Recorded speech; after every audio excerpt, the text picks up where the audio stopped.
Vamos dar início. Fátima, você lê pra gente? Fátima? Oi, boa noite. Boa noite, tudo bem?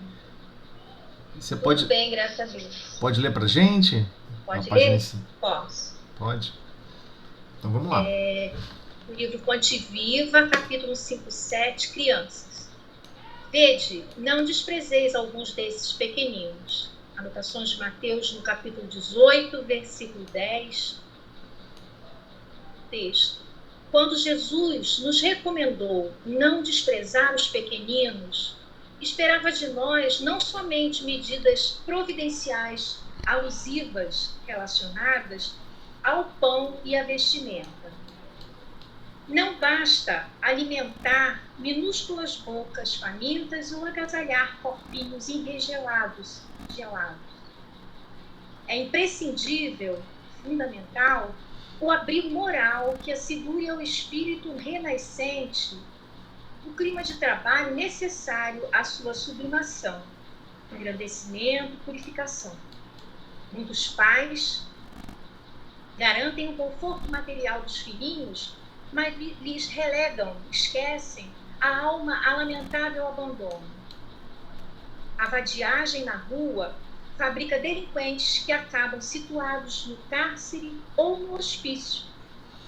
Mas o relaxamento espiritual no reduto doméstico gera demônios sociais de perversidade e loucura, que em muitas ocasiões, amparados pelo dinheiro ou pelo posto de evidência, atravessam largas faixas do século, espalhando miséria e sofrimento, assombra e ruína, com deplorável impunidade à frente da justiça terrestre.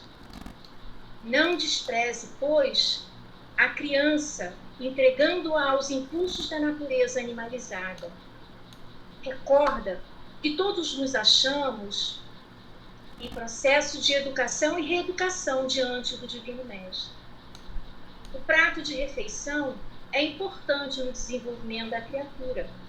Todavia, não podemos esquecer que nem só de pão vive o homem. Lembremos-nos da nutrição espiritual dos meninos através de nossas atitudes e exemplos, avisos e correções em tempo oportuno, uma vez que desamparar moralmente a criança nas tarefas de hoje será condená-la ao menosprezo de si mesma nos serviços de que se responsabilizará amanhã. Aí você comenta, tá?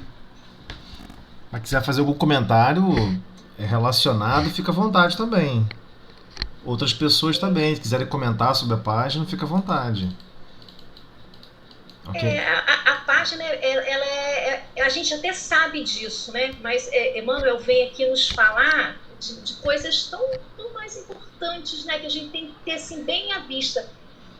Por exemplo, eu tenho 2 filhas e não sei se eu observei detalhes tão importantes que a doutrina nos recomenda na ocasião em que elas eram pequenininhas, por ignorância mesmo, né?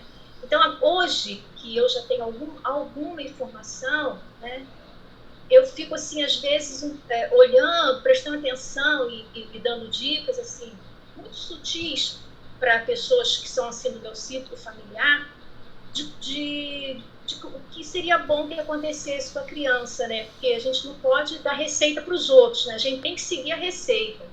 Sim. E para as minhas netas também, né? Eu sempre dou assim, um toque nas minhas filhas. Essa página, por exemplo, foi uma que a gente leu assim com muita atenção. Porque é a nossa responsabilidade, é a tarefa que nos cabe, né? Sim. Na ajuda aí do homem para com Deus, para com Jesus, não sei. O homem ajudar o homem, né? Não, com Nós certeza. concebemos as crianças, né? Com certeza. E, enfim. E aí temos essa relação de coisas para a gente levar em consideração, para a gente observar essa condução, né? Dessas almas que nos foram confiadas por Deus. Mas com certeza você vai nos dar mais dicas aí, como sempre. Não, quem sou eu? Quem sou eu? Isso é a espiritualidade que nos ajuda aí, nos inspirar ao estudo sempre se dilatar ao máximo. Mas você tem toda a razão. Por vezes, nos pegamos prisioneiros a hábitos materiais, a formas de viver um pouco muito materializada, né? Sem perceber os sentidos mais profundos da vida. No caso da criança, é algo ainda mais complexo para todos nós, é um desafio muito grande, porque você quer até que a criança avance passos mais largos do que nós mesmos. Todos nós, sem exceção, desejamos isso, né? Então, se estamos caminhando com um certo ritmo, queremos que a criança caminhe ainda melhor. Só que a maioria das vezes miramos na parte material. Então as pessoas ficam preocupadas. Poxa, eu quero que meus filhos se tornem engenheiros. Eu quero que eles se tornem médicos. Eu quero que eles se tornem doutores de alguma coisa. Eu quero que eles tenham capacidade de comprar 2 carros, 5 carros, 3 casas, um apartamento, não sei o que. Começa a criar um monte de loucuras no pensamento. Só que é a nossa animalidade ainda com relação ao trato da vida material. Então a gente tem um problema ainda grave com relação a perceber a nossa real importância, o que alimenta a nossa alma, como alimentar a nossa alma. Então, por vezes, percebemos a criança com certos problemas de equilíbrio, de conseguir paz, de conseguir se acalmar à noite para dormir, e todas as mães, embora a Fátima diga que não, mas todas intuitivamente, porque não tem ninguém abandonado nesse planeta, nós somos consternados e constrangidos a agirmos com bondade, com carinho, com bom exemplo que ele está comentando. Então a mãe se apieda da criança que está com dificuldade para dormir, conta histórias, faz prece junto, faz carinho, faz todo um amparo, todo um socorro. Para quê? Para a criança conseguir relaxar e dormir. No início é o colo materno, é aquela reação materna profunda, que marca a alma de quem está reencarnando. Não tem uma alma que tenha reencarnado na Terra que não tenha sido marcado com os zelos e adornos de uma mãe que adorou, criou com todo carinho, amor. Não estou menosprezando os pais, não é isso. Mas digamos que a tarefa da mãe, ela abraça com mais naturalidade, enquanto que os pais abraçam por consciência ou por despertamento em algum momento, mas também igualmente existem pais zelosos, carinhosos, afetuosos, mas em tudo vamos observar a criança com certos comportamentos de impaciência, de falta de tolerância, de não querer fazer o bem ao outro, querer só o bem para si mesmo, de ter uma vida mais egoísta. Então os pais vão observando isso e começam a explicar: não, meu filho, você tem que dividir o brinquedinho. Não, fulano, ele jogou, agora é vez, você jogou, agora é vez do outro coleguinha jogar. Então tudo isso vai guiando aquela alma. Parece que é um exemplo pormenor, sutil e inútil, mas não é. Todas essas atividades vão fornecendo exemplos e recursos para o espírito reencarnante. E mais ainda, o exemplo dos pais. É muito raro você ver uma criança falar palavrão na presença de estranhos se ela não fala palavrão em casa e se os pais também não falam palavrão. Então, a mesma coisa com relação a outros hábitos. Então, por exemplo, imagina quando todos da humanidade, antes de terem filhos, tiverem o hábito da benevolência, fazer o bem sem esperar nada em troca, tiverem o hábito da tolerância, tiverem o hábito do perdão. Eles vão observar aquele exemplo de benevolência, de tolerância, de perdão e vão pensar: esse negócio funciona. Não é que esse negócio fazer o bem faz bem? E não é que ele nunca tenha visto isso, mas ele vai estar vendo no lar. Então, quantas mães, quantas esposas se apagam no relacionamento conscientemente para produzir um ambiente de paz e para auxiliar o ambiente do lar, enquanto que o pai às vezes não tem essa postura, mas fica gravado na criança lá: minha mãe fez isso, minha mãe conseguiu construir um pouquinho de paz. Ou o inverso também: ocorreu uma grande briga e nós não fomos fonte de paz. Então, tudo isso vai construindo a identidade da criança. E, igualmente, se ela percebe que aquela situação não foi foco de paz, Por mais que ela não tenha discernimento, né, bom senso, para julgar entre o certo e o errado, ela está observando e criando, vivendo aquela experiência. Então, igualmente, é claro que Fátima está sendo muito pesada consigo mesma. Todos os espíritas são, porque a gente fica mirando sempre a escala imortal, né, nós como espíritos em relação à lei de progresso, mas todos os pequenos detalhes da vida, os intrincados momentos do dia a dia, fortalecem a criança, a ela crescer, a se desenvolver da mesma forma que nos fortalece. Mas cabe a todos nós absorvermos essa experiência de uma maneira mais espiritualizada. Porque senão vamos vivenciar a vida apenas com relação ao comer, ao vestir, ao se reproduzir e tudo de novo. É uma vida de gado. É uma vida totalmente animalizada, totalmente materialista. Então o que ele vem nos chamar a atenção que temos cuidado, né? Temos que fazer o seguinte, criar um abrigo moral que assegure ao espírito renascente o clima de trabalho necessário, a sua sublimação. Mas olha só que coisa difícil. Um abrigo moral. Olha a comparação que ele está dando. Imagina que você tem um albergue que abriga pessoas que estão na rua sem recursos. O que ele está dizendo com isso? Olha, Deus considera que, já que você agora é pai e mãe, que você tem condições de albergar moralmente esse alguém que Deus solicitou que você albergue. Você vai dar a guarida moral. A criança vai ser zangada, vai falar impropérios, vai xingar e você vai ser paciente. Você vai perdoar, você vai tolerar. Não tem como uma mãe amar uma criança sem tolerar os erros da criança, sem perdoar as coisas erradas que a criança faz. Instintivamente, a mãe está exercendo a caridade mais profunda, embora não tenha consciência. Ela está sendo tolerante. Ela explica, não seja assim, não fique assim, não fale assim. Você está muito zangado, não fale assim zangado. Por que você está zangado desse jeito? Isso faz mal a você, faz mal ao seu coração.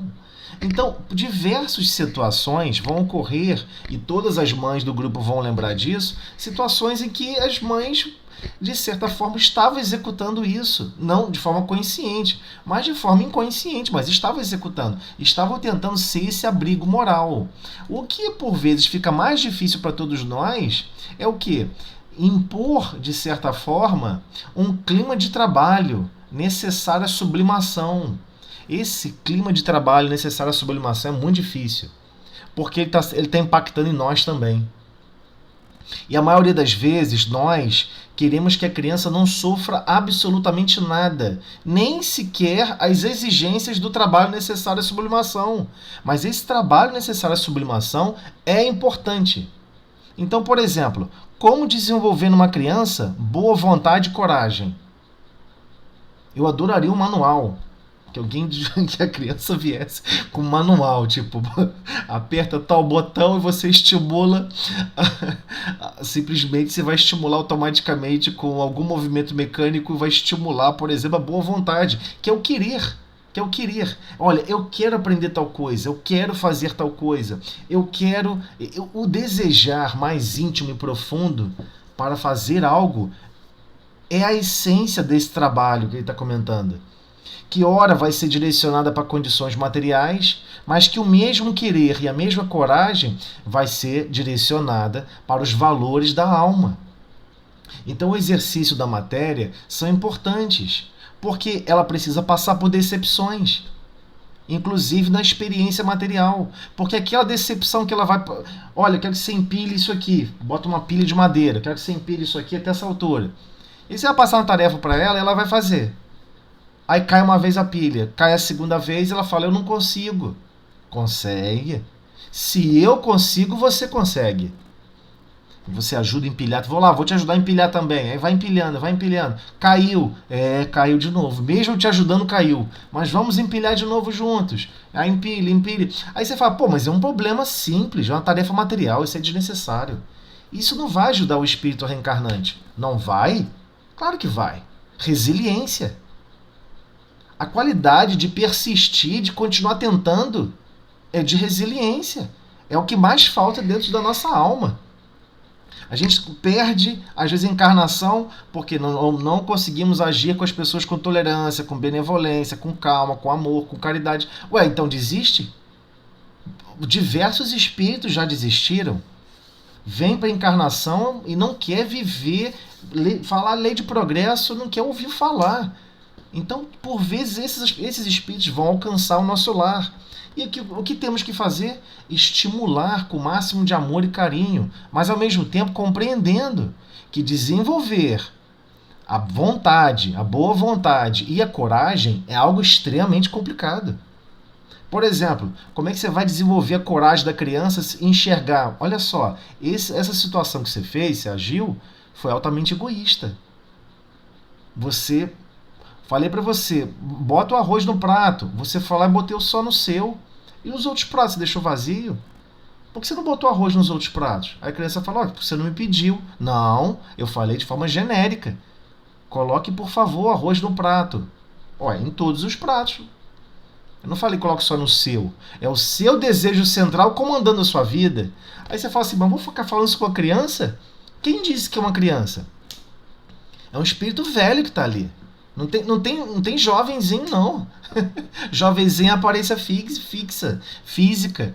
E aquela aparência fixa da nossa memória. Senão a criança vira adolescente, vira adulto, daqui a pouco tem 40 anos e você continua com aquela, né? Chama por apelido, jocoso, nenhum problema.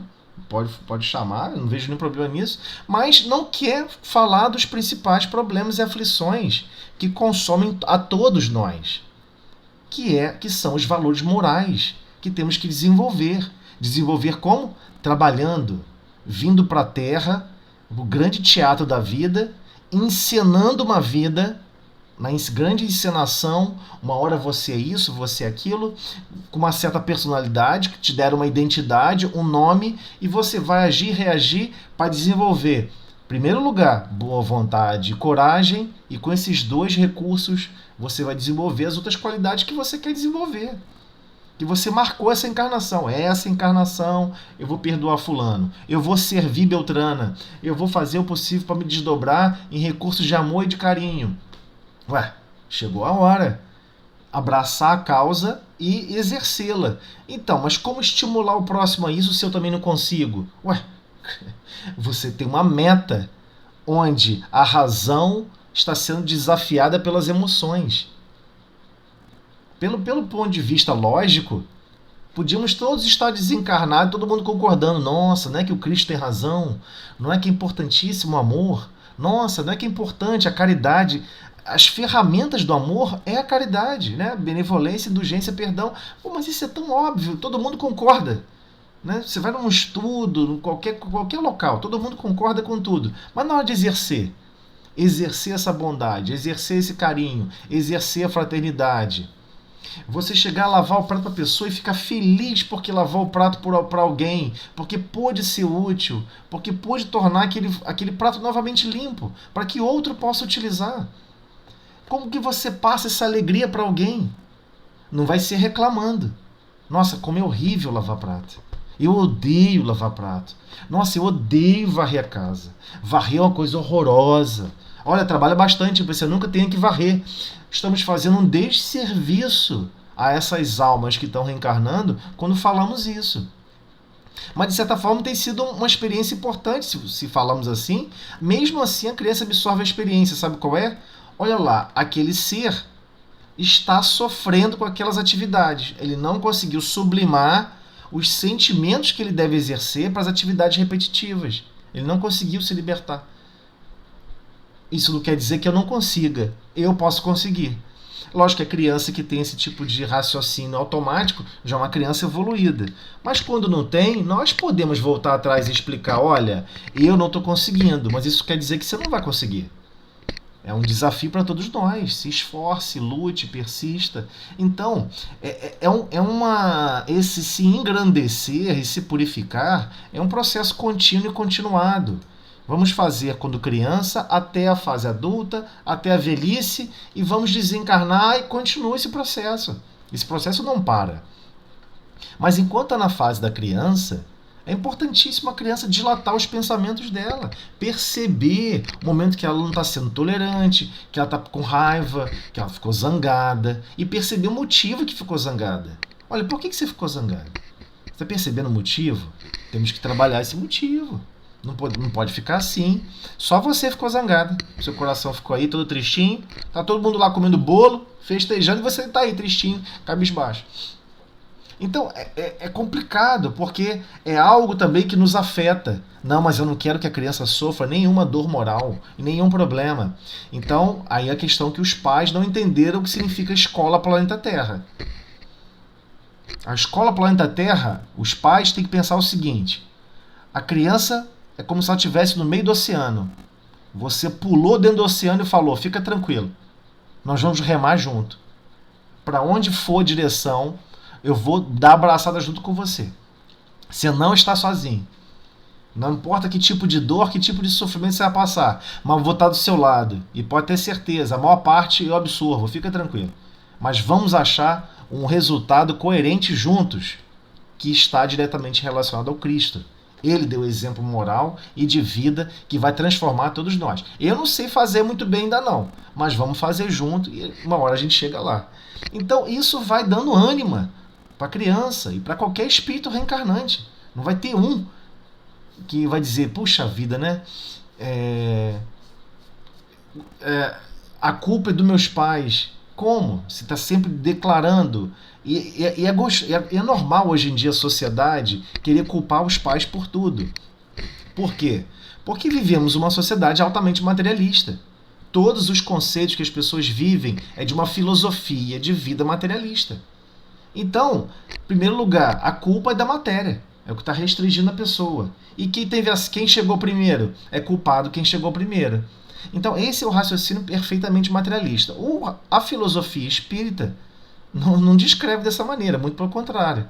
Deixa claro, olha, os pais estão mergulhando junto. Vamos nadar juntos, vamos correr juntos, fica tranquilo. Vamos nos estrepar às vezes juntos. Eu vou ter um conceito errado e vou te passar errado, não tem problema nenhum. Mas vai ser uma experiência nossa e vamos sublimar essa experiência. Isso vai se refinando com o tempo. Né? Então, as coisas mais graves, eu não vou nem falar aqui da vadiagem, que é a fábrica de delinquentes, quem está na rua, isso é meio que até óbvio, mas aqui a parte mais complicada. Esse relaxamento espiritual no reduto doméstico gera demônios sociais de perversidade e loucura. Por que gera demônios sociais de perversidade e loucura? Ué, você chega para a criança e fala, olha, só o que importa são os objetivos materiais. Você doutrina a criança a vencer os seus limites físicos e materiais do qual você acha que é sua fonte de sofrimento. O que a criança faz? Ela pode querer se tornar altamente mais agressiva a querer obter esses resultados e achar que somente quando obtém esses resultados alcança a felicidade. E aí surge o primeiro contraste. Ela de repente alcança aquele resultado e não descobre nenhuma felicidade. E aí começa a lógica da perversidade da loucura. Por quê? Porque para alcançar aqueles recursos, a pessoa fez diversas loucuras. Algo que ela até contra ao seu ânimo interno. A sua ânima. Tipo, eu não acho que eu devo passar a perna em alguém para poder obter isso. Mas a pessoa, porque criou um objetivo fixo, um pensamento, um desejo central, e a pessoa vai e executa as ações mais desastrosas. Para que os pais se sintam orgulhosos dele. Então, é nesse sentido que ele está falando. Há uma relação de controle social baseada na estrutura familiar, na filosofia material, onde a pessoa joga para as crianças objetivos e fica guardando as crianças alcançarem aqueles objetivos, e aqueles objetivos são apenas materiais. E que, por vezes, para poder executá-los, a criança, quando vai chegar à adolescência e fase adulta, comete uma série de impropérios. Engana, mata, rouba, faz um monte de loucura do mundo. Não, mas eu vou alcançar o objetivo central. Então, vamos observar em grandes biografias, eu vou citar um nome aqui só por caráter de exemplo, sem fazer nenhum questionamento ou julgamento. Diversas pessoas jovens falam assim, poxa, meu ídolo, A minha marca, quem eu quero seguir como protocolo de vida é Steve Jobs. Aí todo mundo fala assim, pô, Steve Jobs, o cara criou a Apple, fantástico. Aí quando você vai ler a biografia de Steve Jobs, como é que ele alcançou os primeiros 100 milhões? Ele colocou na biografia, não estou inventando não. Está escrito na biografia de Steve Jobs. Quem leu sabe o que eu estou falando. Ele inventou uma caixinha que você acoplava no telefone para roubar o sinal da AT&T, que era a empresa da época de telefonia nos Estados Unidos. Então você pegava o telefone, fazia ligação local, mesmo sendo para outro estado. Ou seja, ele burlava a regra. Tipo, ele roubava o sinal para você fazer uma ligação interurbano e internacional pagando a taxa de ligação local. Foi assim que ele conseguiu fazer os primeiros 100 milhões de dólares da carreira dele para depois desenvolver a Apple. Mas como o Steve Jobs tinha um desejo central, que era montar a estrutura da empresa dele, que era montar a empresa e ser o maior empresário, e ele ficou com esse desejo central, o que aconteceu? Quebrar qualquer regra, trapacear, fazer qualquer loucura, vale a pena. Porque vai estar atendendo o desejo central dele. Daí surge a perversidade ao interagir com as pessoas. Daí surge a loucura que a mente vai gerando em torno dos próprios atos que ela vai executando. Por quê? Porque agora ela vai estar amparada pelo dinheiro por novos postos em evidência. Ela é o que agora? Posto de evidência? CEO da empresa. O CEO da empresa vem, distrata e maltrata um monte de gente. Quem quiser que me processe, vai para a justiça. E a pessoa fala, trata mal todo mundo. Do conselho sócio ao faxineiro. Todo mundo é maltratado pela pessoa. Porque ela quer se tornar, ela quer ganhar mais 2 bilhões, mais 2 trilhões de dólares, sei lá quanto. E o que ela acaba causando com isso? Espalhando miséria e sofrimento, sombra e ruína, com deplorável impulsividade à frente da justiça terrestre. Então, começa a surgir consequências absurdas, desastrosas. Ah, mas como é que poderia? Mas isso é uma educação, então, muito sofisticada, uma educação moral muito sofisticada. Mas é isso que ele está falando. A página está falando justamente sobre isso. Apresentar valores morais. Ah, mas a ética... Não existe ética. Vamos botar em miúdos. Só existe valores morais. A ética é um instrumento da moral. Ah, essa regra aqui é uma regra ética. É uma regra para poder deixar mais claro para a pessoa. Olha, não faça isso está errado. Ó, A mais B dá C. Não tenta forçar A mais B para dar W, porque vai dar errado, é errado. Então, existe uma série de impropérios que as pessoas cometem. Isso é um exemplo genérico, não tão genérico assim, né, já que eu citei o nome. Um exemplo das pessoas... Não, a pessoa quer ser milionário. O cara quer ser um milionário. Mas você sabe como que é para fazer... O que é necessário, ter coragem de fazer e executar para ser um milionário? Você está disposto a ser perverso e louco a esse ponto? Então, as crianças têm que observar isso. E no final ela escolhe.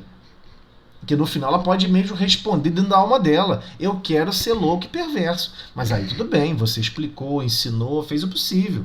Mas no que tange a esse nível de consciência, a criança tem que compreender. Não é esse o objetivo de você vir aqui para a Terra. Você não veio aqui para a Terra para se tornar um mega empresário. Você veio aqui para a Terra para quando for um mega empresário, você ser bondoso, fraterno, ajudar a produzir empregos, mesmo que tenha que sacrificar o seu lucro, mas que você mantenha os postos de trabalho, você pense em todos. Então isso dá muito trabalho. É muito mais você botar a máquina no modo automático, que contrata e demite tudo automaticamente, e as suas emoções estão intactas. Então o jovem, a criança, ela tem que ser cativada com relação aos maiores valores da alma. E como alimentar essa alma desses valores, que também é um desafio para os adultos. Não podemos nos enganar. Então, a gente não pode deixar simplesmente os impulsos naturais da natureza animalizada. Que natureza animalizada é essa? É do corpo físico? Não! É das experiências transatas, né? A pessoa traz aquelas experiências animalizadas. E nós temos que buscar fazer o possível para falar, olha, tá vendo? Você ficou zangado, quis arremessar aquilo ali na cabeça de fulano, do outro coleguinha? Tá errado. Isso não é a forma correta de fazer. Vou fazer o seguinte, então, quando chegar em casa eu vou arremessar um monte na sua cabeça. O que você acha? Você acha que vai ser bom para você? Não, não, melhor não. Na minha cabeça não. Ah, então a diferença é só o dono da cabeça? Não é o ato? Então você tem que começar a analisar o ato. E aí você vai trabalhando, inevitável. É um processo. Então, recordar que todos nos achamos em processo de educação e reeducação. Todos, encarnados e desencarnados, para quem está para reencarnar e para quem está no finalzinho da encarnação, vai reencarnar. Né? E quem está no finalzinho da encarnação, como avô, como avó, ainda tem condições de agir com os netos com carinho, com zelo, com fraternidade no processo de educação, dando o exemplo. Não é só chamando atenção e brigando com a criança, não. É dando o exemplo. Né? O prato de refeição é importante no desenvolvimento da criatura, mas não podemos esquecer que nem só de pão vive o homem. Então aqui é que está o problema. A charada está nessa frase aqui. Se nós estamos prisioneiros a uma filosofia material, os pais vivem uma filosofia material, vivem essencialmente tudo que é matéria, não quer saber de mais nada. Como é que você vai explicar para a criança que existe algo mais? Então é esse o problema. A criança acaba tendo que descobrir sozinha. Ah, mas isso não é obrigação da religião? A religião, ela te apresenta os valores morais. O que faz você questionar, se perguntar, é a filosofia de vida que você vai assumir. E ela é individual. Então, por mais que os pais sejam pessoas religiosas, comprometidas, questionando o seu destino, o seu futuro, o seu passado, o seu presente e questionando suas próprias atitudes e escolhas, o executar, a criança escolher depois o que ela vai querer fazer ou não, é a filosofia de vida que ela vai adotar. Então, por vezes, a criança pode querer ter uma filosofia de vida totalmente materialista, mas é a escolha dela. Mas no começo da idade pequena, tenra idade, os pais precisam apresentar. Olha, isso que você acabou de falar é uma frase de quem vive a filosofia materialista. Cuidado. Não existe só ela para você escolher. E você pode apresentar as várias filosofias de vida que existem na vida e no mundo. Como você pensa, como você questiona suas atitudes e suas escolhas.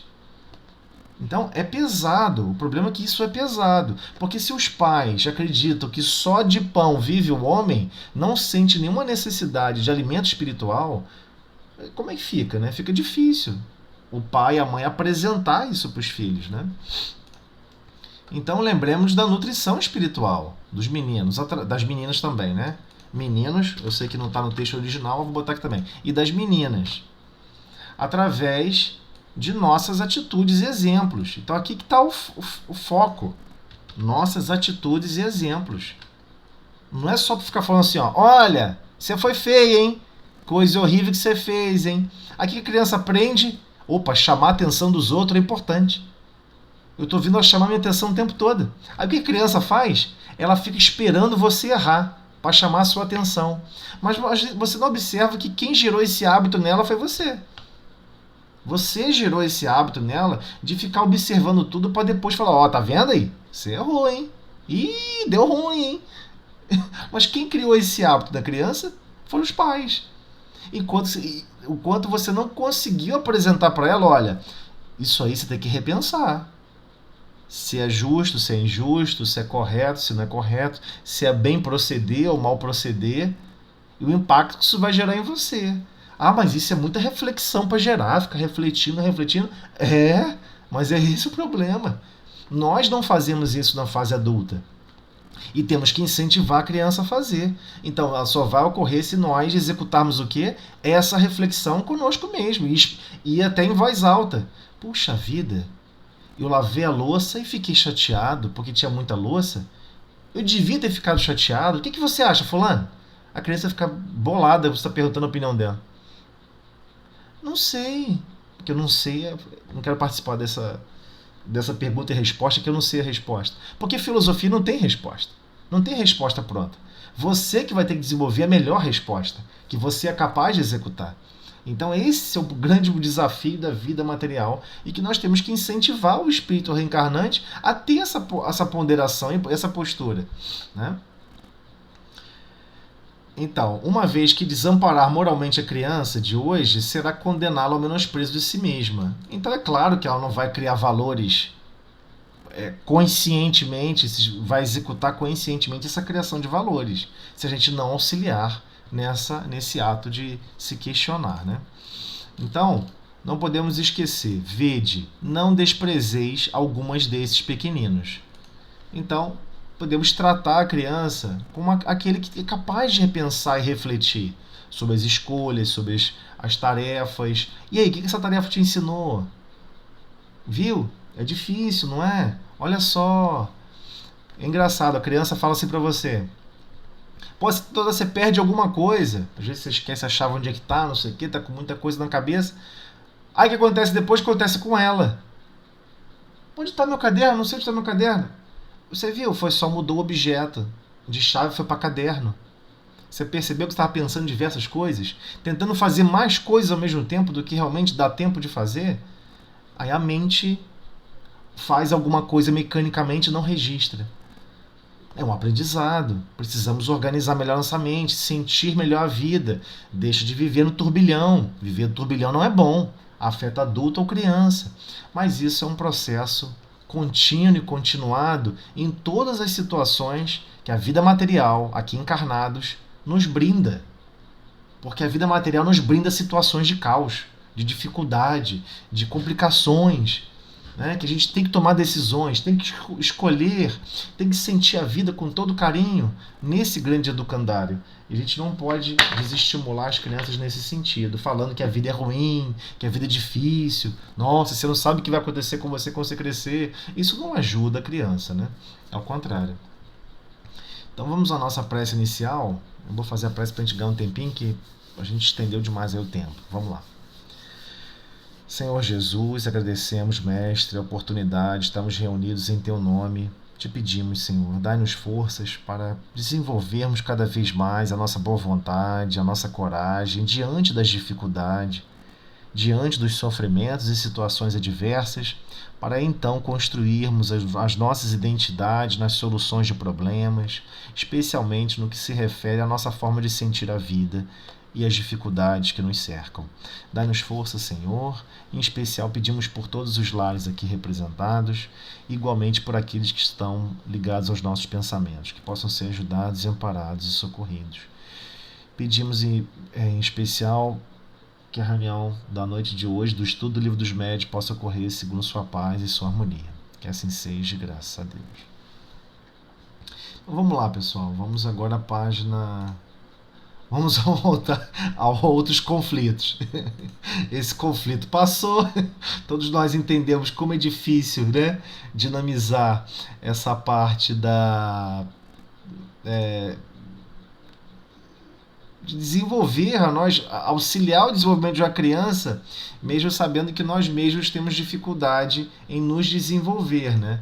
Algo que aparentemente é simples, mas a gente vai descobrindo que não é assim tão simples, né? Deixa eu só fechar aqui o outro, salvar.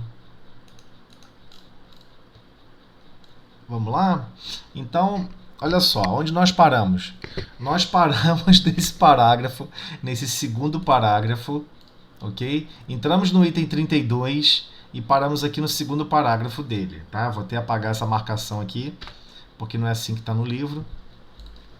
Então, quem está acompanhando no livro, estamos no capítulo 3, no item 32, capítulo método. O método que nós apreendemos o Espiritismo, ou seja, que nós assimilamos, consolidamos os valores do Espiritismo apresentado por Kardec, não só a parte filosófica, como a parte científica e a parte moral, em que Kardec dilata esse pensamento para todos nós, como que nós absorvemos e como que nós ensinamos, né, nessa relação de exemplo, o qual todos nós temos que nos empenhar em exercê-lo, né? Inclusive com as crianças, como já percebemos. Todos enxergam bem o tamanho da letra ou quer que aumente um pouco mais? Pra mim tá bom, mas eu... Aumenta mais um pouquinho. Né? Não sei pra quem tem celular. Tá, quem tiver celular e puder opinar aí, eu agradeço. De qualquer forma, aumentei um pouquinho mais. Eu tô no celular, mas sou jovem e não uso óculos. Para mim podia aumentar mais um pouquinho. Para mim tá ótimo. Agora aumentei um pouquinho, tá melhor? Tá bem melhor. Então tá legal. Então, como nós observamos no item 32, nós iniciamos, e aí teve um entrave. Um entrave grande. Porque nessa frase aqui ele falou, dando maior atenção ao fundo, ou seja, por que iniciar pelos estudos do que pela experiência material de ver fenômenos, por exemplo? Dando maior atenção ao fundo do que à forma, vem na parte filosófica principal. Aquelas pessoas que se debruçam mais profundamente na parte teórica do espiritismo vão perceber uma filosofia que explica a vida de uma forma diferente, completamente diferente. E ele chega ao ponto de considerando como acessório os fenômenos propriamente ditos. Olha só que ponta. Quando a pessoa ela mergulha profundamente na parte filosófica da doutrina espírita, ela chega a colocar como acessório o fenômeno. O fenômeno não é a parte mais importante. Declaro, então, que mesmo quando estes fenômenos não existissem, ainda ficava, ou seja, vamos supor, desligou, não tem mais nada de fenômeno espiritual em termos até mesmo de explicar esse fenômeno. Uma filosofia que só ela resolve problemas até hoje insolúveis. Então nós vamos observar que grandes perguntas não foram respondidas pela filosofia material, pela filosofia da Terra, por grandes filósofos, grandes pensadores. Por quê? Falta um atributo se desenvolver em cada um de nós. Qual o atributo que está faltando desenvolver em cada um de nós? O amor. Então existem frases, existem situações que é difícil a gente compreender se a gente não amar. Começa com esse problema inicial. Então, somente essa filosofia resolve esses problemas até hoje. De onde nós vimos, para onde nós vamos, né? Como que nós podemos, como que a filosofia da Terra não consegue explicar esses aspectos, né? Então, começa a falar o seguinte, olha, o ser humano, ele veio do evolucionismo. Ok. E essa evolução foi sozinha, foi automática. Não teve mais nenhuma participação de nada, foi uma coisa assim ao acaso. É incrível como que a ciência da Terra, nos seus processos lógicos, diversos filósofos até criticam essa forma de pensar. Como é que pode você ter um computador antigo, sabe, aquela tela verde, aquele computador muito antigo, você arremessa ele escada abaixo, ele sai quicando, plá, plá, plá, plá, se espedaça lá embaixo, você monta de novo. Aí isso acontece? É um computador de última geração, é um Pentium. Ou imagina uma televisão. Você pega uma televisão daquelas antigas de válvula. Quem é galera da antiga aí sabe o que eu tô falando. Aquela que você chegava perto da televisão assim, ó, levantava os pelos do seu corpo todo. Era irradiação pura. O magnetismo, um campo elétrico que ele gerava ali no externo da válvula, porque tudo aquilo era um canhão, como fosse um canhão de raios catódicos, gerava um campo magnético tão forte que você chegava assim perto, chegava a levantar os pelos do seu corpo. Você podia esfregar um papel ou um pano e ele ficava magnetizado. Era impressionante. Imagina se pegasse a televisão antiga e você arremessa ela escada abaixo, ela se quebra toda. Aí o acaso, sabe o que está lá embaixo agora? Uma televisão de LCD, IPS, Full HD, alta definição de cores. 4K, 4.000 pixels, uma altíssima... Ninguém consegue acreditar nisso. Como que ocorre isso automaticamente? Né? Não acontece automaticamente. Não é automaticamente. Então, esses processos são difíceis de amortecer. E o que observamos é que a filosofia da Terra, ela não é proibitiva, não, muito pelo contrário, todos devem estudar filosofia, conhecer a ideia dos filósofos, mas igualmente é uma provocação, tudo é uma provocação para a gente refletir, para a gente trabalhar o nosso mundo íntimo. Peraí, isso está certo ou errado? A forma que eu estou falando ofende ou não ofende? São reflexões que todos nós temos que fazer. E nem todos os filósofos se debruçaram em cima de assuntos como o bem e o mal. Foram poucos filósofos que se dedicaram a esse tipo de raciocínio. Ok? Então muitos ficaram prisioneiros a aspectos de forma, criaram sistemas, um vocabulário essencialmente diferenciado de tudo, criaram uma área que existe de si para consigo e difícil de você estratificar e dilatar o pensamento para outros setores. Mas isso é um problema da condição humana que nós nos encontramos. Um ser humano assim interpretou a vida, assim buscou esse raciocínio. Nada impede a gente estudar, conhecer e nós buscarmos a nossa interpretação. Então, lembrando aqui uma frase importante de Kardec. Kardec era um cientista, ele deixava claro, é melhor você rejeitar 99 verdades do que aceitar uma mentira. O que ele está querendo dizer com isso? Coloque sua razão para trabalhar. Coloque seu campo emocional e a sua razão e vê o que você aceita, como você interpreta, como você sente. Mas se permita observar e raciocinar de outras formas, né? Então, ele chega ao ponto e comenta: ora, como é natural, preferem eles uma doutrina que explica as que não explicam ou que explicam mal. Então, diversas outras doutrinas, diversos outros nichos teológicos criaram explicações, né? E vamos buscar na antiguidade a origem dessas explicações. É impressionante. Sempre teve alguém que criou, que escreveu, só mudaram os nomes, mas os aspectos centrais, as ideias centrais eram as mesmas. Continuando. Quem quer que reflita, compreende perfeitamente bem que se poderia abstrair, ou seja, dispensar das manifestações, sem que a doutrina deixasse de subsistir. Ou seja, a doutrina espírita ela não depende de espíritos, não depende de espíritos. É porque o começo do problema foi aí que estava conversando. Muitas pessoas falam assim, do que se baseia a doutrina espírita? Baseia-se na existência dos espíritos. Isso não é verdade. O fenômeno mediúnico explica a relação entre a alma desencarnada, que é chamada de espírito, entrando em comunicação. Mas é um aspecto pequeno da doutrina espírita. A doutrina espírita tem toda uma parte filosófica por trás, que explica a relação de livre-arbítrio, a relação da nossa origem, a relação do nosso destino. Isso é muito mais complexo, muito mais abrangente do que o fenômeno em si, né? Então, as manifestações a corroboram, ou seja, auxiliam a compreensão, comprovam, confirmam, porém, não lhe constitui a base essencial. Aqui Kardec, eu devia ter avançado um pouco mais para poder tirar essa dúvida, né? Kardec afirma exatamente o que nós estamos falando. As manifestações corroboram, confirmam, porém não lhe constitui a base essencial. O fenômeno em si não é a essência. O observador criterioso não as repele. Ao contrário, aguarda as circunstâncias favoráveis que lhe permitam testemunhá-las. Então ele vai lá, vai acontecer de participar de uma reunião mediúnica, ele vai perceber espíritos comunicando os seus sentimentos, as suas frustrações, as suas raivas, os seus enganos.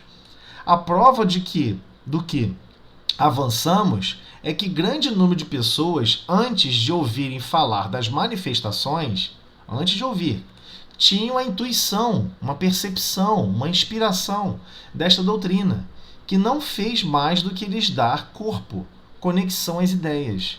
Então, de certa forma, algumas pessoas percebiam que deveria ser mais ou menos assim, tinha uma percepção básica sobre isso. E isso é importante, porque quando ela vai estar em contato com o fenômeno e primeiramente em contato com as explicações, dilata as ideias, dilata os processos. Então é igual quando estamos falando, por exemplo, do estudo das ciências. O estudo das ciências da Terra, seja física, seja química, seja o que for, eles são repetitíveis e reprodutíveis. Você pode reproduzir um experimento feito há 500 anos atrás, ou há sei lá quantos centenas de anos atrás. É possível você reproduzir, porque como funciona a lógica determinística da matéria. Então, por exemplo, se você colocar fogo no recipiente que tem água e chegar próximo de 100 graus Celsius, você sabe que a água vai evaporar. E se você não usar a água e você voltar depois e a água tiver desaparecido dali, você sabe que não foi nenhum fenômeno, é que a água foi evaporando. Houve o quê? Uma transformação de fase. A água que estava na fase líquida foi para a fase de vapor. Não teve nenhuma mudança.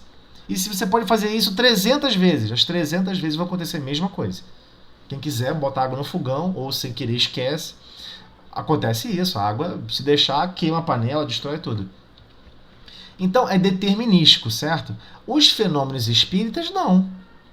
São outras consciências que estão do outro lado, se comunicando. Você não pode chegar, eu quero agora que se comunique um espírito feliz, agora um zangado, agora um frustrado, agora eu quero um suicida, sabe? Quero um suicidazinho para poder ver o que ele vai falar.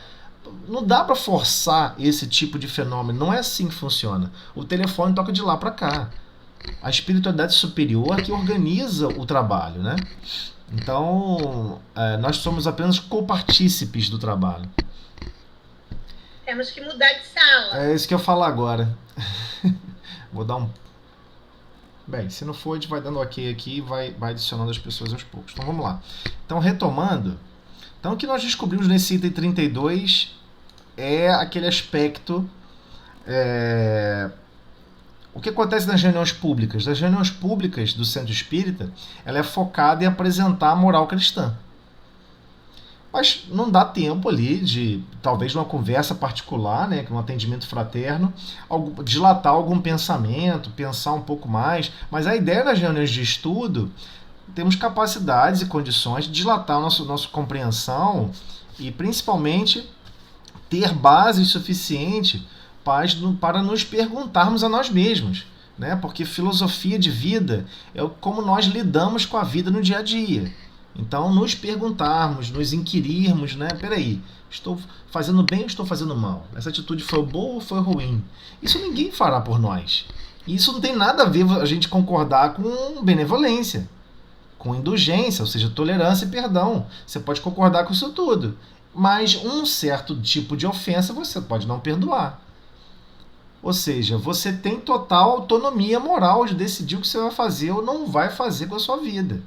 Só que você tem que refletir as consequências que isso gera e, acima de tudo, o quão distante nós ficamos das leis divinas. Porque uma das leis divinas é a lei de progresso.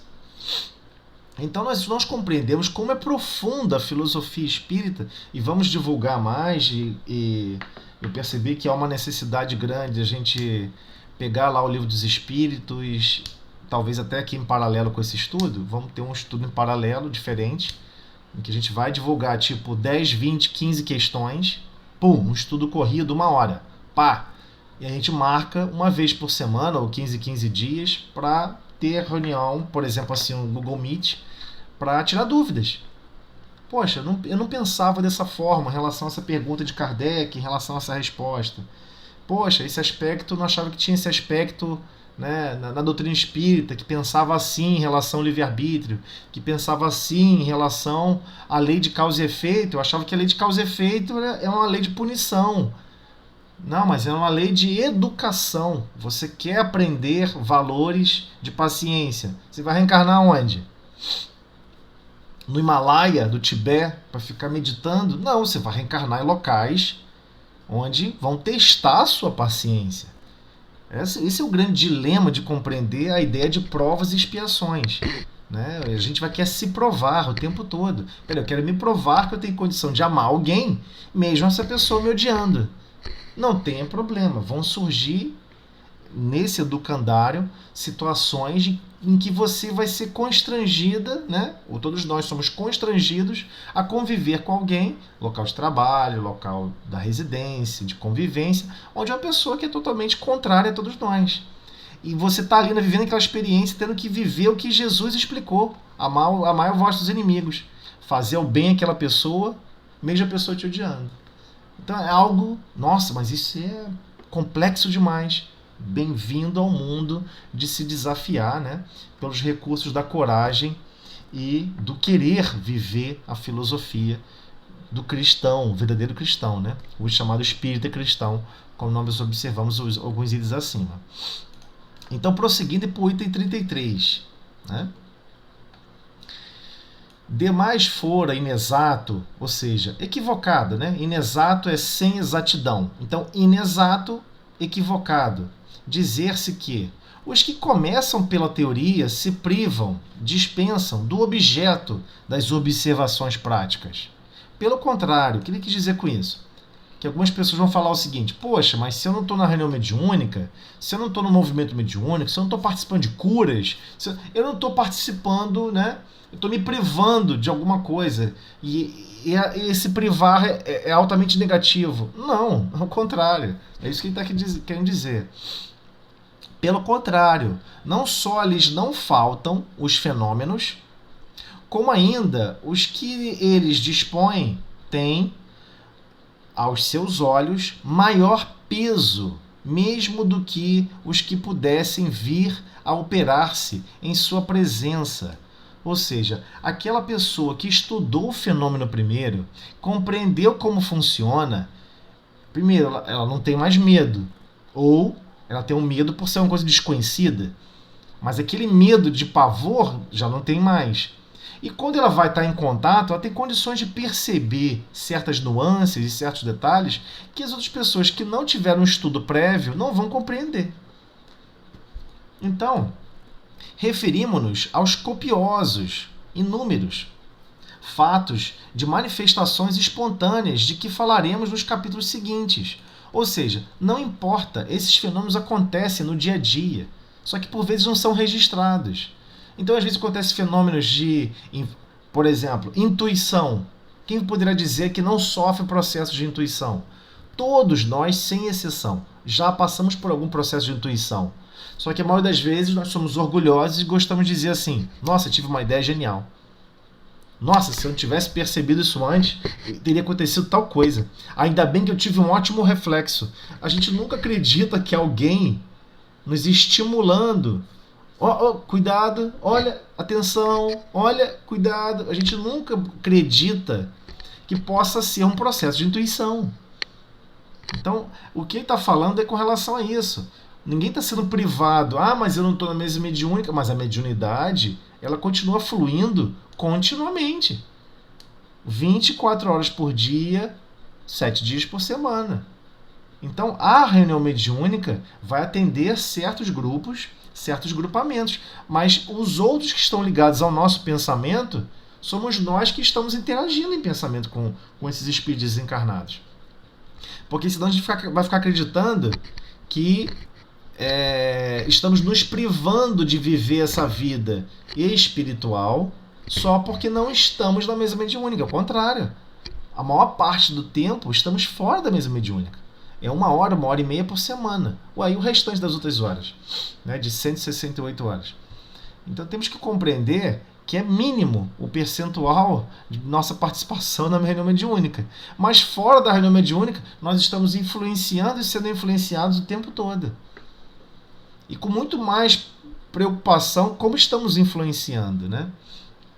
Então, por isso que ele começa a relatar, referimos-nos aos copiosos fatos de manifestações espontâneas. Ou seja, inúmeros fatos de manifestações espontâneas que acontecem com todos. Quer a pessoa tenha mediunidade ostensiva ou não. Ele acontece. Raros serão os que delas não tenham conhecimento, quando nada, por ouvir dizer. Outros conhecem algumas, consigo mesmo ocorridas. Então, outros conhecem algumas consigo mesmo ocorridas, mas a que não prestaram quase nenhuma atenção. Ou seja, é exatamente o que nós estamos falando. Ah, mas eu não estou na mesa mediúnica. Ah, mas os fenômenos mediúnicos continuam ocorrendo. Os fenômenos espirituais continuam ocorrendo, do processo de intuição. Senão, imagina como é que o anjo da guarda vai nos estimular a pensarmos melhor, a refletirmos nossos passos, a refletirmos as nossas escolhas e condutas. Temos um diálogo profundo com a nossa própria consciência e com terceiros que estão nos estimulando. Mas, igualmente, temos estímulos estranhos que surgem à nossa mente, que quer só o quê? Botar fogo aonde? No nosso desejo central. E às vezes o nosso desejo central é totalmente contrário aos desígnios do Cristo, né? É aí que surge o problema. Então, a teoria lhes vem dar a explicação. Por isso que é importantíssimo estudar a teoria.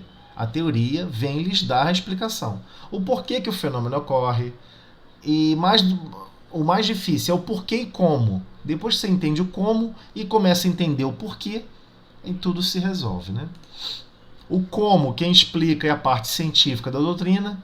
O porquê, quem explica é a parte filosófica. Porque temos que progredir. E esse progresso é em conjunto. Não existe marcha evolutiva individual. É um contrassenso. E afirmamos que esses fatos têm grande peso quando se apoiam em testemunhos irrecusáveis, porque não se pode supô-los devidos a arranjos, ou seja, programas, sistemas, nem a conveniências, combinações, cumplicidade. Então, o que ele está querendo dizer com isso? A sua experiência individual, ela é sua. É uma contemplação sua. Você vai conseguir identificar e classificar ela, maravilhoso. Não é algo, por exemplo, vamos lá ver, vamos lá perceber e conhecer alguns fenômenos espíritas. Aí você leva para uma casa espírita, o que a pessoa pensa? Olha o arranjo. Olha o arranjo. Tem alguma coisa aqui programada ou sistêmica para me enganar e me iludir. É assim que as pessoas se sentem. E olha só que condições de conveniências. Eu não concordo com isso, não posso criticar. Né? Há aquelas combinações e cumplicidades. E que às vezes ocorrem de forma pior ainda, como estudamos anteriormente. A pessoa agenda uma reunião de fenômenos mediúnicos, vai ter a reunião e vai ter o fenômeno mediúnico no final. Vai ter alguém a pintar quadros. Um médium vai ceder espaço para Picasso, Renoir, como já conversamos anteriormente sobre isso. Existe ali uma condição de conveniência, ou seja, por vezes você está acreditando, colocando crédito na ideia de que o espírito vai obedecer ao seu chamamento de agendar um dia e um horário para que o fenômeno ocorra. Mas aí, de repente, o espírito não foi. O que tu faz, o médium? O médium fica numa situação difícil. Ele não quer desagradar o público. Por isso está falando de conveniências. Né? Ou seja, quase que vira uma combinação, uma cumplicidade. A pessoa vai ter que forçar a acontecer a coisa. Então não é isso. Por isso que é bom a pessoa não participar desses fenômenos iniciais. Ela mesmo tira a conclusão dela sozinha no final. Né? Vivendo a experiência que ela sabe que ninguém participou. Que ela de repente teve uma experiência que ela viu um espírito desencarnado. E ela tem certeza que foi um espírito desencarnado que ela viu. Mas ela viu sozinha e ela não estava numa casa espírita. Ela não estava em tal outro lugar. Então muitas pessoas ficam com medo de entrar na casa espírita por várias loucuras. Medo que alguém roube a sua alma. Medo que ocorra uma manifestação mediúnica contra a sua vontade. Mas tudo isso o quê? É devido ao fato da pessoa não estar estudando sobre esses valores, sobre esses assuntos. Né? Então, prosseguindo. Mesmo que não houvesse os fenômenos provocados, nem por isso deixaria de haver os espontâneos, que é o que ocorre com a gente todos os dias. E já seria muito que ao Espiritismo coubesse apenas lhes oferecer uma solução racional. Olha o Kardec dilatando a percepção em relação à doutrina espírita. Mesmo que não tivesse uma mesa mediúnica, não tivesse estruturada na doutrina espírita a condição da mesa mediúnica, só por estar explicando, dando lógica e raciocínio, para você estabelecer uma fé raciocinada, mesmo diante desses fenômenos espontâneos, isso já seria de grandíssimo, de valores inestimáveis, né? Para todos nós. Então, assim, os que leem previamente, ou seja, os que estão estudando previamente, reportam suas recordações a esses fatos, que se lhes apresentam como uma confirmação da teoria. Eu escutei um barulho lá em casa, então quer dizer que foi isso. Aconteceu isso, aconteceu aquilo. A pessoa consegue ver uma explicação e entende o pior de tudo, que é o porquê. Por que foi permitido esse fenômeno? Por que esse processo ocorreu? Os porquês são complexos de entender, né? Antes do como. Então, o item 34. Singularmente, ou seja, de forma particular, em particular, se equivocaria quanto à nossa maneira de ver quem supusesse que aconselhamos se desprezem os fatos. Então, igualmente, Kardec dá o peso e a qualidade de cada situação. Primeiro ele estudou e analisou no item 33 como o conteúdo, a filosofia, toda a estrutura da doutrina espírita é essencial e importante para nós alavancar e compreender as coisas. Mas igualmente ele comenta, seria um equívoco achar que a doutrina espírita, que Kardec despreza os fatos. Não, não despreza. Pelos fatos foi que chegamos à teoria. Então foi pelos fatos que chegamos à teoria. É certo que para isso tivemos de nos consagrar, dedicar a assíduo trabalho durante muitos anos e de fazer milhares de observações. Mas, pois que os fatos nos serviram e servem todos os dias, seríamos inconsequentes conosco mesmo se lhes contestássemos, questionássemos a importância. Sobretudo quando compomos um livro para torná-los conhecidos de todos.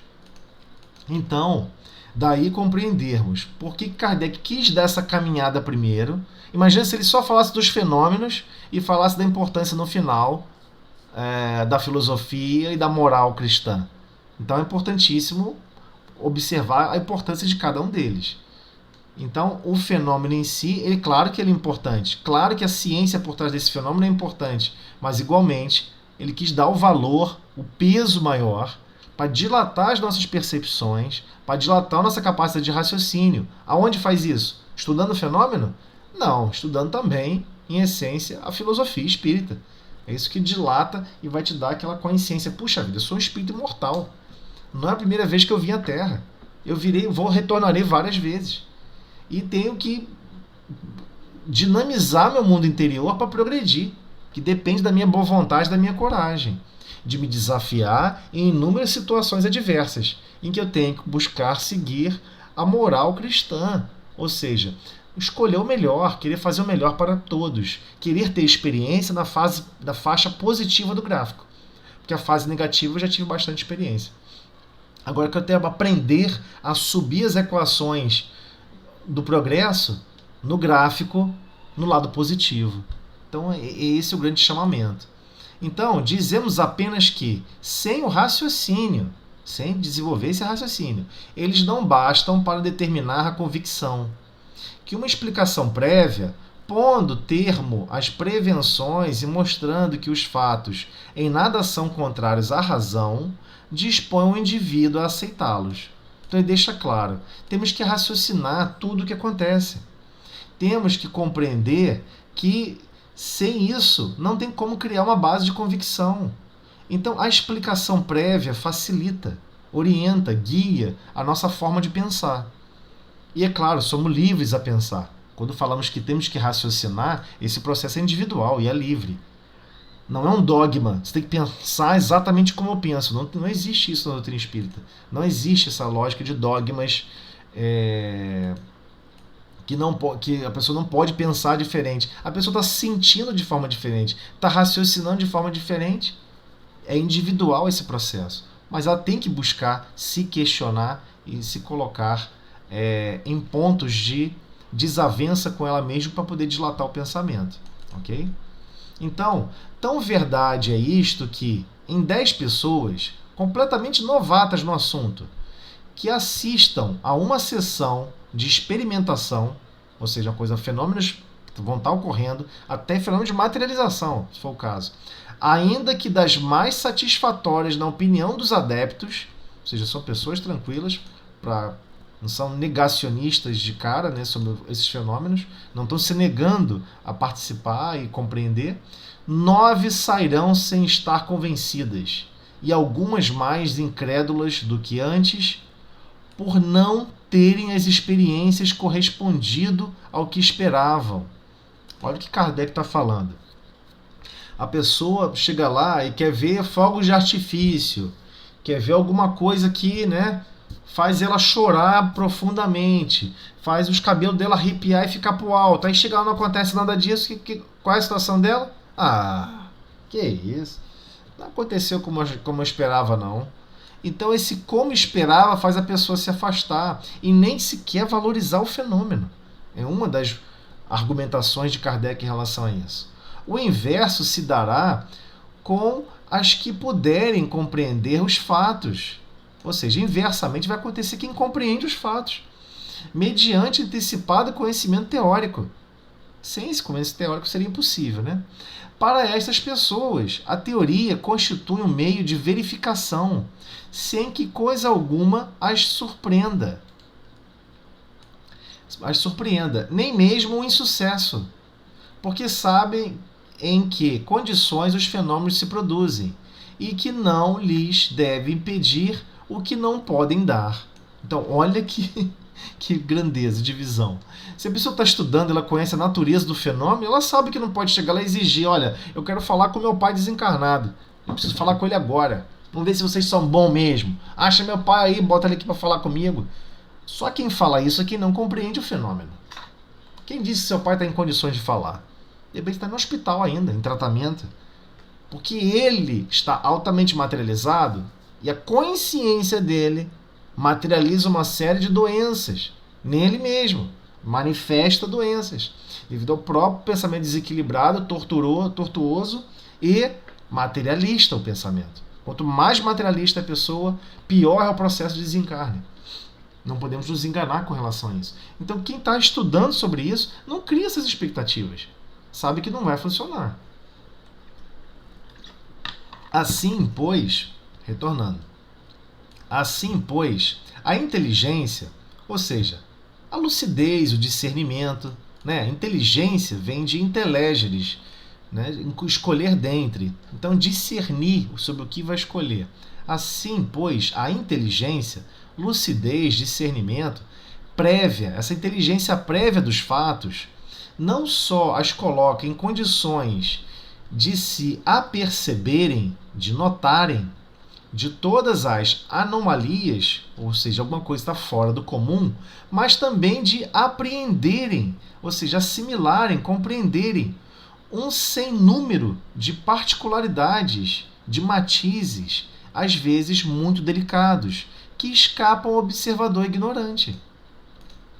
Então, quando a pessoa está com o desenvolvimento da teoria, ela já raciocinou, compreendeu, percebeu a lógica, desenvolveu essa lucidez, esse discernimento, ela consegue não só observar aqueles fatos que às vezes são fora do comum, né? Alguma coisa fora do comum, como igualmente consegue aprender, ou seja, assimilar e compreender aqueles que são as particularidades que se repetem, os mesmos matizes, e às vezes muito delicados que escapam ao observador ignorante.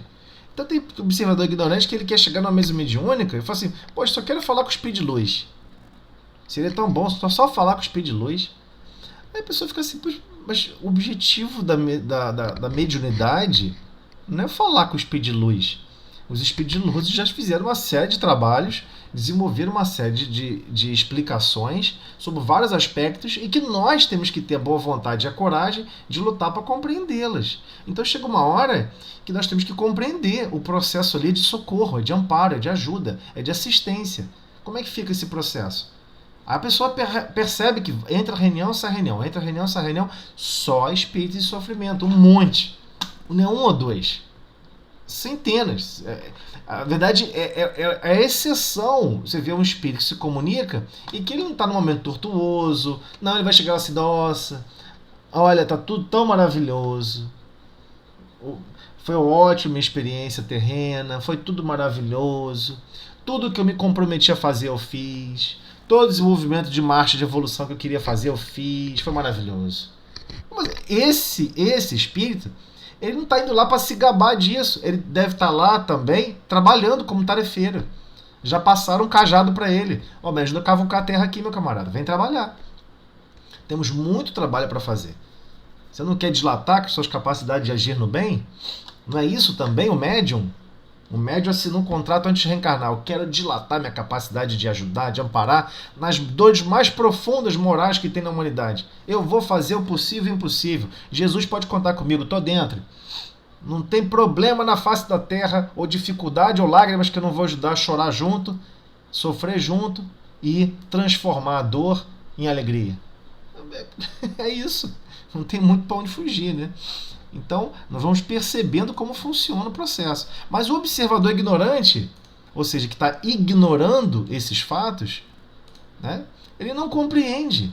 Nossa, troço perturbado, uma brigalhada danada, pessoas zangadas, que isso e aquilo. Às vezes os desencarnados falam isso. Nossa, como tem espírito hoje aqui, perturbado, desenganado, frustrado, zangado, tem um clima ruim, que não sei o quê. Mas o próprio desencarnado não tem aquela experiência da reunião mediúnica, né?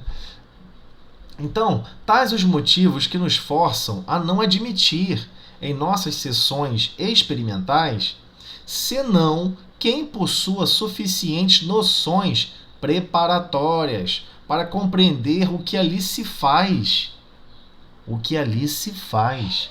Persuadido de que os que lá fossem carentes dessas noções perderiam o seu tempo ou nos fariam perder o nosso.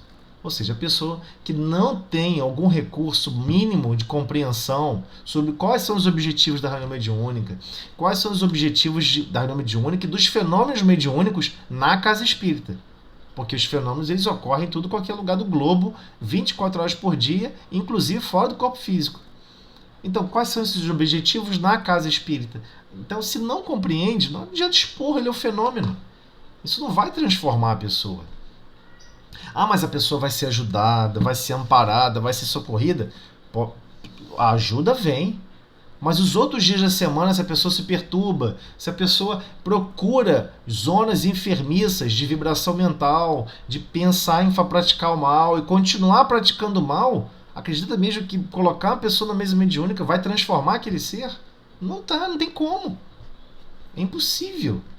É impossível. A pessoa vibra a semana toda de forma equivocada, tenta prejudicar pessoas, tenta prejudicar famílias, tenta separar casais porque tem interesse em relação àquela mulher, ou ao contrário, em relação àquele homem, e aí faz pinto cacete, mas aí chega na reunião mediúnica, não, me ajuda a acabar com essas obsessões de espíritos que se comprazem com o mal, por favor, eu não quero mais isso, se eu não quer naquele minuto. Mas na semana seguinte você continua empreendendo com as mesmas coisas. Então é o que ele está falando. A pessoa não vai ser persuadida a compreender. A pessoa que vai lá, ela acha que é a sessão de descarrego. Que ela acha que mediunidade é o seguinte, tem espírito me maltratando, eu quero me desligar deles e eu vim aqui buscar o fusível.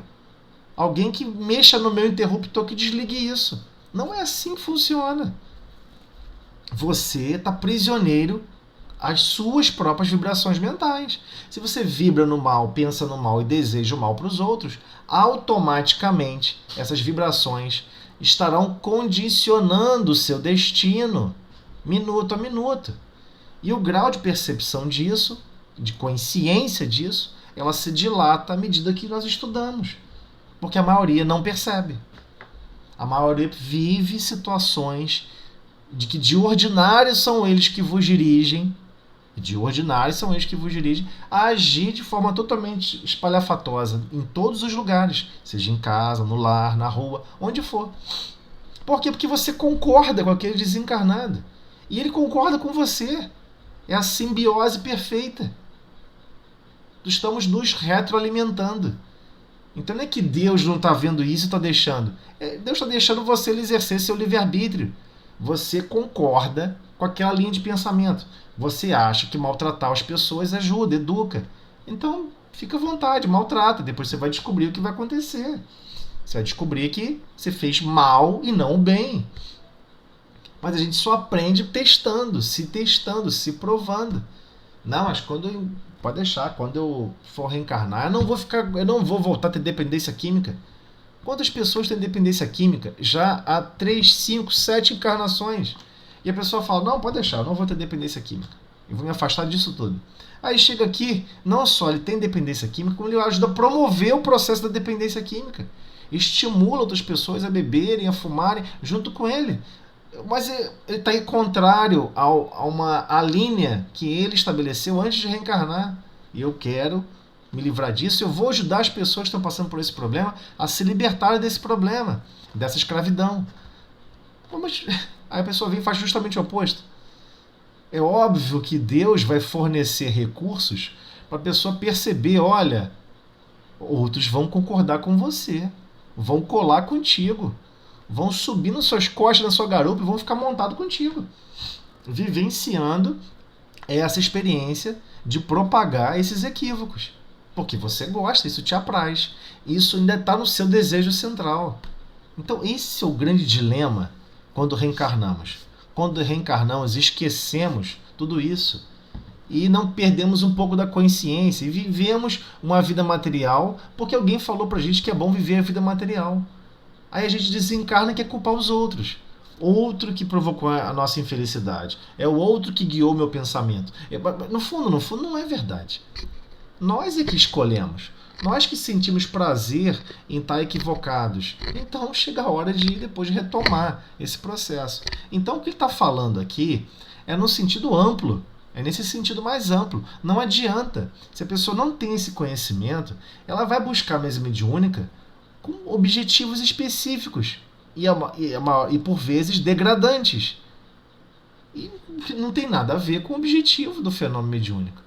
Então eis o motivo essencial porque Kardec falou que era tão importante começar pela teoria.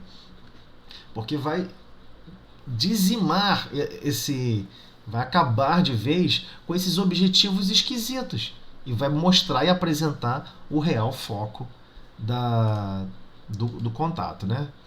Então, no item 35, não dá tempo de atacar hoje, né? Nós vamos entrar nas sugestões de leituras, a sequência de leitura e por que ele sugere dessa maneira, no item 35 para frente.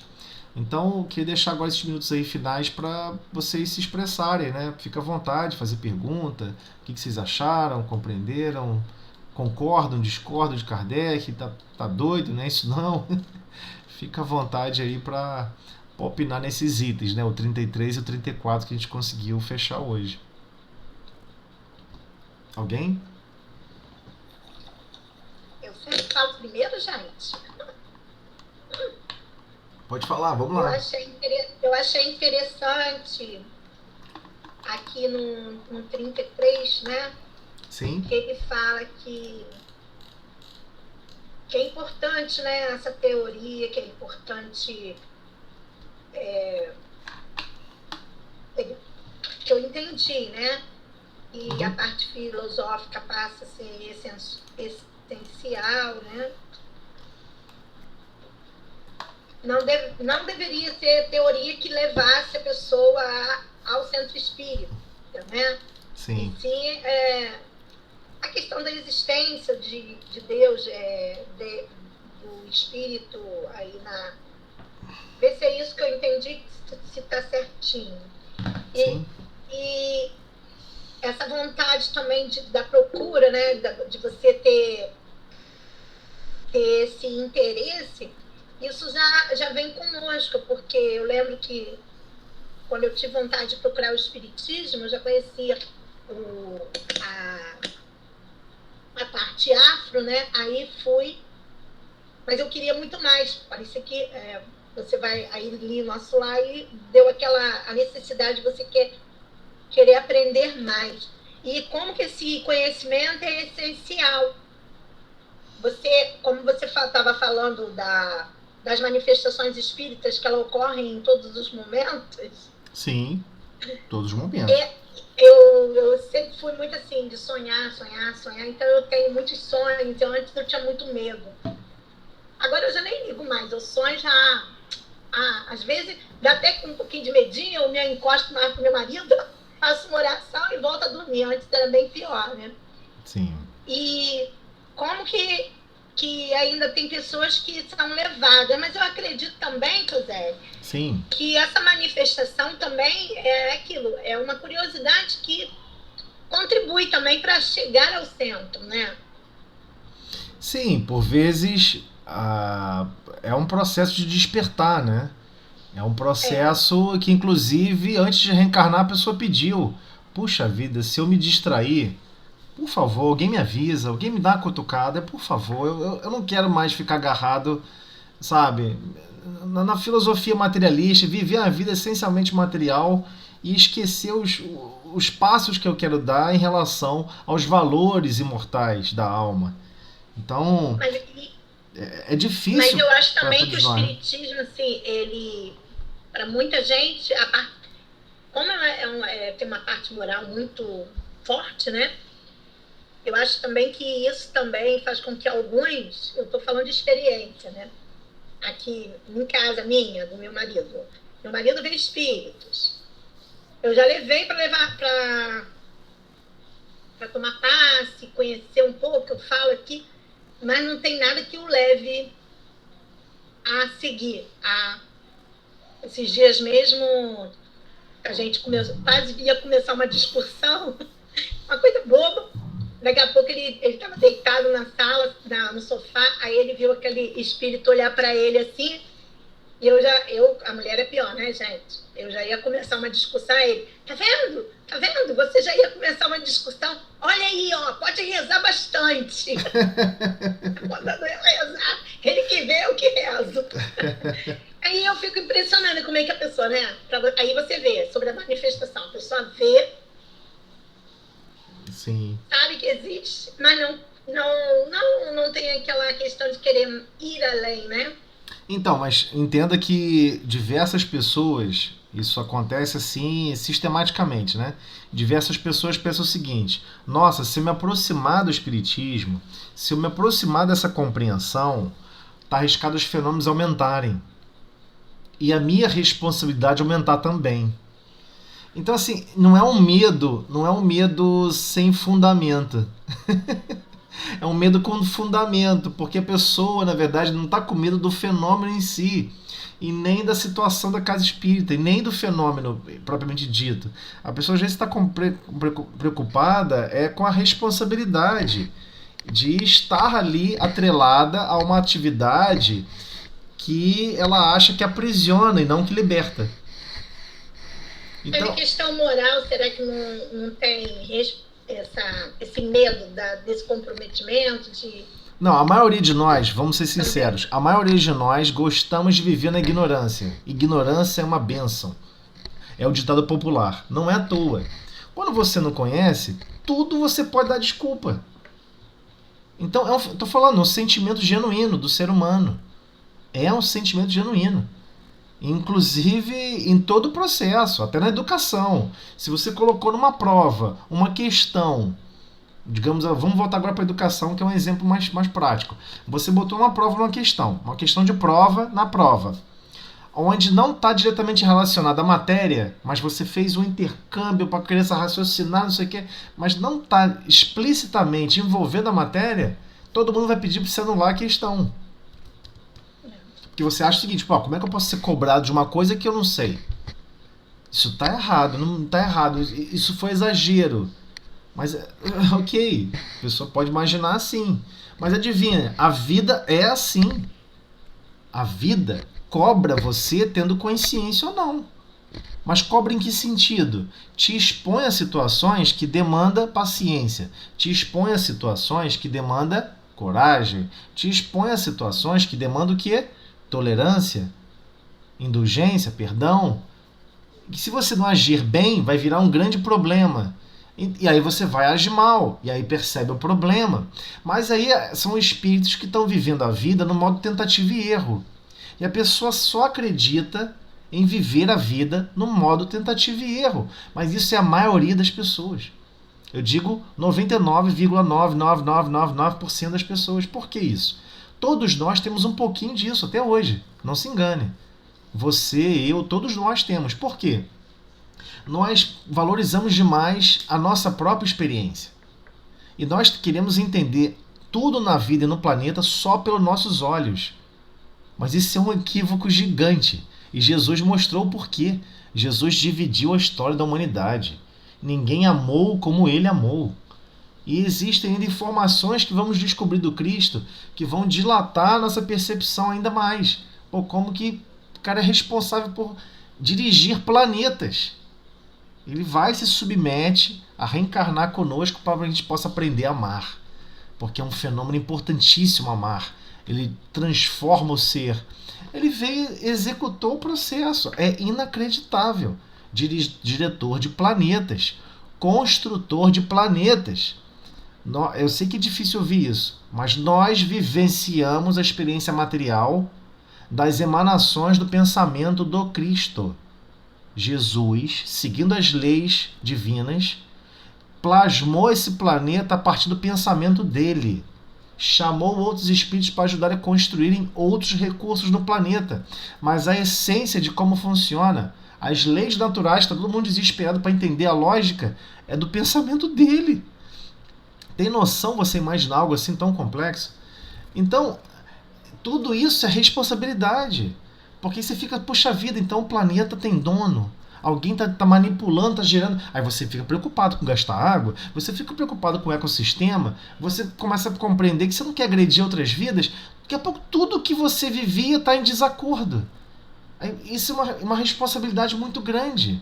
Então eu conheci diversas pessoas que entraram na doutrina espírita e depois falaram assim, pelo amor de Deus, eu não tenho a menor condição de vivenciar esse nível de consciência de vocês.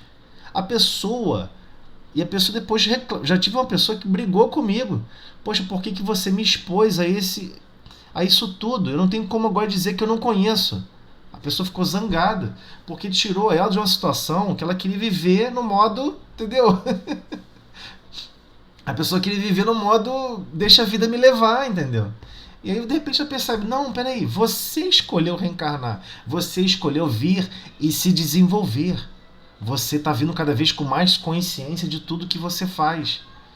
E com o doutrina espírita vai ter um despertar profundo dentro da sua alma. Você vai ter um arranhão dentro da sua alma, que significa consciência. E você vai começar a ter consciência de tudo. E essa consciência vai te atormentar. E é um tormento. Porque você desencarna e pensa, puxa vida, não fiz isso, não fiz aquilo, puxa, disse que ia perdoar fulano, foi a pessoa que eu mais bati.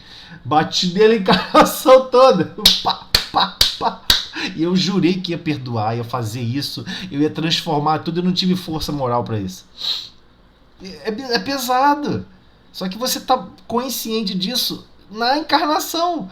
E antes só podia estar consciente quando desencarnava. Então é um choque cultural muito profundo. Muito profundo. Sabe? É cola giglê. O carro não centelha mais corrente elétrica para as velas. O motor para. Você tem aquele momento assim de... E agora? Nossa, eu tenho que mudar completamente minha conduta. Eu tenho que criar hábitos e experiências que eu não tenho. Eu vou ter que viver o eixo do gráfico, que é o lado positivo, que eu nunca estou confortável porque eu não tenho vivência nisso. Então é muito complicado, não é fácil. Para todos nós. Gente, o pessoal, o horário aqui voa, os minutos parece que são segundos. Então eu peço, quem tiver mais perguntas sobre isso, algum comentário, pode postar lá no WhatsApp, entendeu? Não tem problema, dúvidas sobre isso, como que essa consciência nos persegue, como que isso tudo é tão difícil, quando a gente vai observando essas revelações, como que isso impacta no nosso mundo íntimo. E é esse o objetivo, é para impactar mesmo. E aquele que é médio ostensivo, então, que assinou contratos mais complexos, pode ter certeza. Esses contratos possuem amparo, não é assim, né? Não é que você assinou um contrato, né, de desenvolvimento e de amparo e de trabalho que ele não possa ser revogado, postergado, amparado. Entenda, é a misericórdia divina nos conclamando para a tarefa. Mas aí a gente tem que também se debruçar e compreender as nossas responsabilidades, né? Bem, vamos lá. Ana, você faz a prece final pra gente? Pedindo pelo seu lar, por tudo que você vai desenvolver ainda nesses minutos e anos e décadas para frente. Vamos lá, tem que ter coragem e pedir ajuda. Melhorar. Isso aí. Senhor Jesus, agradecemos, Senhor, essa oportunidade de estarmos em contato com a filosofia espírita, Senhor. Que possamos compreender, entender, colocando em prática, Senhor, pelo menos um pouquinho do seu amor. Entender as leis de Deus, Senhor. Rogamos a Ti que abra mais a nossa consciência, possamos nos esforçar para abrirmos a nossa consciência, Senhor, de encontro com todo esse conhecimento e nunca esquecermos que somos espíritos imortais. Muito obrigada, Jesus, agora e sempre. Com essa prece, Senhor, pedimos darmos por encerrada a reunião do estudo da noite de hoje, na Tua paz e Tua harmonia. Que assim seja, graças a Deus. Então é isso, pessoal. Fechamos aqui então no item 35. Boa noite. Boa noite. A gente retorna no item 35. Vou até marcar Boa aqui. noite. Boa noite. Fala, Ana. Pois não. Pode falar, Ana. Na quinta